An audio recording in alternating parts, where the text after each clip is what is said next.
বয়সে বিয়ে করতে চায়। আমাদের কাজের লোক সবই চাচা আছে না, তার সাথে। তিনি আমার মা। এই মাছগুলো টাটকা খেতে মজা। তোমাকে থ্যাংক ইউ যে তুমি আজকে বড় মাছটা রান্না করেছো। ঠিক আছে বৌমা ওই বৌমা ওই মাছটা দাও।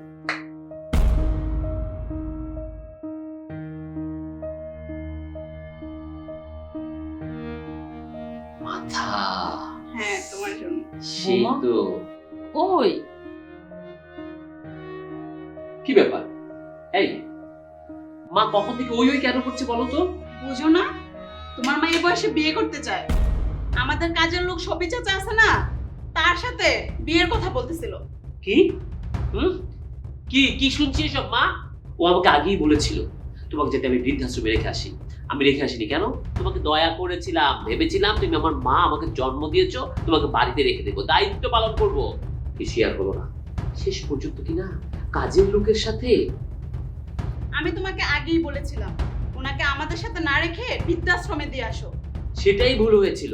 তোমার কথাটা আমার তখন শোনা উচিত ছিল। আর আজকে আমার মান সম্মান নিয়ে টান দিয়েছে। ও যদি আমার বাড়ির কাজের লোকের সাথে চলে যায় তাহলে আমি মান সম্মান রাখবো কি করে? আমি সমাজে মুখ দেখাবো কি করে? আমার অফিস আছে, আমার কলিগসরা আছে, আমার আত্মীয় স্বজন আছে, আমার সোসাইটি আছে। তাকে রাখলে সে আবার ওনার সাথে বেগে যাবে। না দেখ বাবা থামো। দেখ বাবা এসব কিছুই না, সাফাই গাওয়া শুরু করেছে।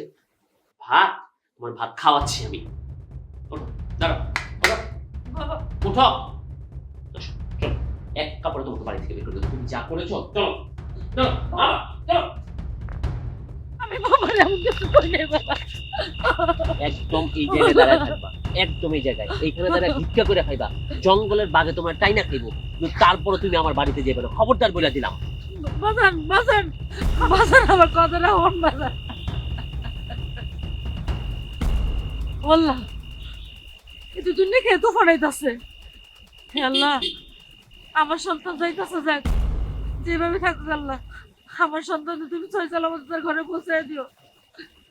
আমার আমার যাওয়াই হোক, আমি আর কয়দিন আমার সন্তানরা তুমি ভালো রেখো আল্লাহ। ও যেন সুখে শান্তি সংসার করতে পারে আল্লাহ। ওর যেন কোনো বিপদ আমাদের ও যেন ছয় সালামত ঘরে যায়, ওর বউর সাথে সংসার। আমি তোমার রাস্তায় ফালায় চলে যেতেছি আর তুমি আমার জন্য দোয়া করতেছো আমি যাতে সহি সালামতে বাড়ি পৌঁছে যাই। মা কেন দোয়া করতেছো আমার জন্য? আমি তো কুলাঙ্গার সন্তান। বাবারে সন্তান যতই অপরাধ করুক মায়ের এগুলি মনে রাখে না। মায়েরা হয়তো মুখে মুখে অভিশাপ দেয়, অন্তর থেকে দেয় না রে বাজার, অন্তর থেকে দেয় না। মা একটা হিসাব না আমি মিলাইতে পারতেছি না। তুমি কত, তুমি এই বয়সে আইসা শেষ পর্যন্ত বাড়ির কাজের লোকের লগে ছি মা কেন করলা কত? না বাজার সব মিশা কথা। তোর বউ ষড়যন্ত্র করে আমার বাড়ি থেকে বাইর করে লেগে দিয়েছে। তোর বাপ পয়রাজনে পরে থেকে আমার খুব মন চাইতেছে একটু মাছের মাথা খাইতে। তোর বউর আমি অনেকদিন কইছি বৌমা আমার পুরো তো প্রতিদিনই মাথা খাই। কত দিন যে কইছি বৌমার একটা মাথা দেওয়ার কথা, বৌমার মাথা দেয় নাই। এই দিকে বড় মাথাটা দেখে খুব গামছা ছিল, আজ মনে হয় বৌমা আমার মাথা দিয়ে দেবো, কই দিল না, তোর পাতেই দিল। এই জন্য বৌমার আমি বারবার ইশারা করতেছিলাম তো বৌমা তোমার তো কইছিলাম আমার মাথাটা দেওয়ানোর লেগে। বাবু আমি তো রোজ রোজ তোমার কথা জিজ্ঞেস করতাম তুমি খাইছো কিনা ঠিকঠাক মতো, তার মানে ও কি মিথ্যা কথা বলতো? হ্যাঁ বাজার, তোর বউ আমার বাড়ি থেকে বাইর করানোর লেগে মিশা কথা কইছে তোরে। আমার কোনো কেউ লোকের সম্পর্ক টম্পর্ক কিচ্ছু নাই। আচ্ছা মা তুমি আমাকে এতদিন এই কথা কেন বলো নাই? কেমনে করবো বাজার, আমি এই সমস্ত কথা কইলে তো তোর সংসার অশান্তি লাগবো, তো অশান্তি লাগবো আমি চাই নাই। বাজার রে তোর বউ মানে 3 বেলা 3 মুঠ খাইতেও দেয় নাই। যখন তুই ঘরে থাকস তখন একটু খাইতে দেয়, তুই কতক্ষণ চলে গেলে তোর বউ আমার খাইতে দেয় না। মা অশান্তি তো এইবার সংসার আমি শুরু করব। চলো তুমি আমার সাথে চলো, বাজার চলো। ও ডাইনি বুড়িটাকে রেখে চলে আসছো, আবার পিছন পিছন চলে আসছেন। তিনি আমার মা, তাকে আমি আমার বাড়িতে এনেছি। আর আমার মা আমার বাড়িতে থাকলে তোমার সমস্যা কি? খুব তো বড় করে চক্রান্ত করে আমাকে বায়াস্ট করে আমার মাকে আমাকে দিয়ে বাড়ি থেকে বের করে দিয়েছিল। আমি তখন তোমার চক্রান্তটা বুঝতে পারিনি, কিন্তু আমি ভুলে গিয়েছিলাম একটা মা কখনো তার সন্তানের অমঙ্গল বয়ে আনতে পারে না। তোমার লজ্জা করলো না? আমার মাকে অপবাদ দিলে। ওনাকে তুমি নিজের মা ভাবতে পারোনি কখনো? আজকে যদি সেই অপবাদটা তোমার মাকে দেয়া হতো। আমার মা কি চেয়েছিল? একটা মাছের মাথা খেতে চেয়েছিল। সেই মাছের মাথাটা তো আমারই কেনা, পুরো মাছটাই তো আমার কেনা। আর আমার মাকে সেই মাছের মাথা না দেওয়ার জন্য তুমি এই ধরনের চক্রান্ত করলে।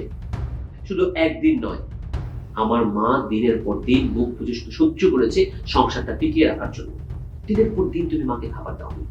আমি যখন তোমাকে জিজ্ঞেস করেছি মা খেয়েছে কিনা, হ্যাঁ মা খেয়েছে, আগে ঘুমিয়ে পড়েছে, আম্মু ওষুধ খেয়েছে, আম্মুর দেখভাল করছি। এত নিখুঁত অভিনয় কিভাবে করলে? আমি তো আমার মাকে অবিশ্বাস করে বসেছিলাম। না, তোমার মতো মেয়ে অনেক কিছু করে ফেলতে পারে। তোমার মতো মেয়ের সাথে এক ছাদের নিচে আমরা থাকবো না। কবে দেখবো আমাদের মা ছেলেকে তুমি খুন করে ফেলছো তোমার স্বার্থ সিদ্ধির জন্য। তুই এই মুহূর্তে আমার বাড়ি থেকে বেরোবি। বেরো, এই বেরো, বেরো। এসব কি করছিস বাবা? এবারে একটা সম্মান আছে না? আর তাছাড়াও ছোট মানুষ, ভুল করে ফেলেছে, ওকে তুই মাফ করে দে। আমি কিছু মনে করিনি, না বুঝে কত কিছু করে ফেলেছি। শোনো বৌমা, তোমার একটা কথা বলি। তুমি একদিন সন্তানের মা হবে, তুমি একদিন শাশুড়ি হবে। তোমার ছেলে বুঝি তোমাকে এবার বের করে দেয়, এরকম অপবাদ দিয়ে তুমি সইতে পারবে? ছোট মানুষ বলে মাফ করে দিও। আমাকে মাফ করে দেন মা, আমি অনেক বড় ভুল করছি।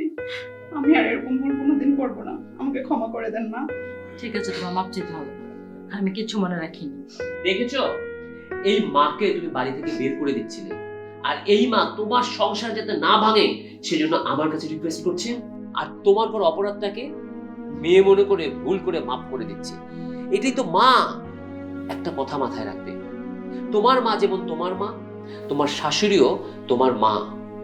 আমি যদি তোমার মাকে নিজের মা মনে করতে পারি, তুমি কেন আমার মাকে নিজের মা মনে করতে পারবে না? আজকে আজকে আমার মায়ের জন্য তোমার সংসারটা টিকে গেল। না হলে তোমার মতো মেয়েকে আমি বাড়ি থেকে বের করে দিয়ে শিক্ষা দিয়ে দিতাম। তুমি তোমার বৌমা না, তুমি তোমার মেয়ে। এখন থেকে মেয়ে হয়ে থাকবে।